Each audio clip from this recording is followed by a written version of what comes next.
FaZe Clan made headlines when it announced it would be $1 billion esports organization. Now, it's valued at just $30 million. What's happened to gaming's biggest content team? And why is it failing? Let's explore. It was revealed in October 2021 that FaZe Clan, easily the most mainstream gaming organization in the world, would become a public company. It was to merge with a special purpose acquisition company with a value of $1 billion. Fast forward to March 2023, and it's worth just $30 million.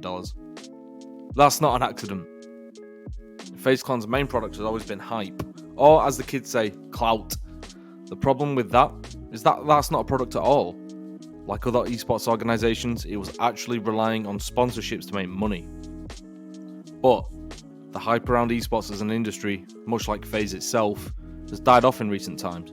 Brands don't want to spend millions of dollars marketing through esports anymore.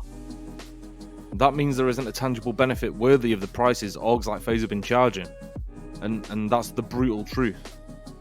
The story of FaZe was one of glory and triumph and accidental success in a way.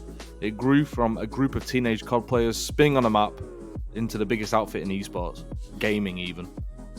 These days though, it's overspending on its leadership, many of which have left in recent months. It's gone through countless scandals, including crypto scams for good measure of course, and it's burned through hundreds of $millions. That's not an exaggeration. And now, well, it's on the path to potential bankruptcy.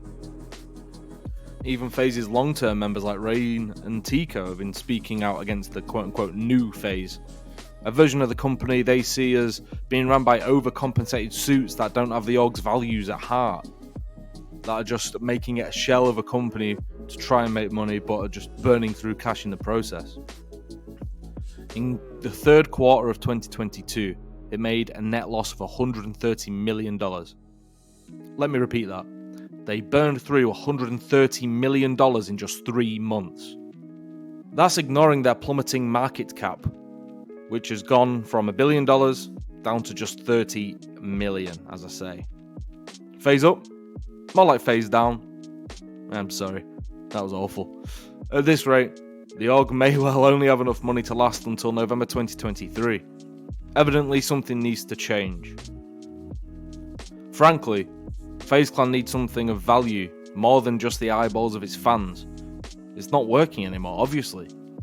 It needs products and platforms. It even planned to make acquisitions when it became a public company, but then it didn't receive the money it anticipated it would. Financial issues and financial miscalculations appear to be common in the FaZe camp. That's basically started since they announced the intention to go public. Their financial forecasts were off. They had to reduce the numbers they thought they would reach. And evidently, they've not learned their lesson. They're still overestimating and still not performing as they expect and should. But it's sad. FaZe Clan going public was a big test for the esports industry. It's had the most mainstream attention. It's got one of the biggest gaming audiences. And to be honest, it's bigger than just esports. The fact it's failing, and yes, that's a strong word, but it's accurate, is an indication of the true position of esports. If FaZe Clan can't make it work, then esports itself cannot work in its current state. What's next then? Well, either the ownership company needs to cough up a lot of cash, and I mean a lot, or FaZe just implodes entirely. This is an outcome that seemed nigh on impossible just a couple of years ago. If FaZe fails, who can make it work? Well, that's a subject for another video, and I will see you there.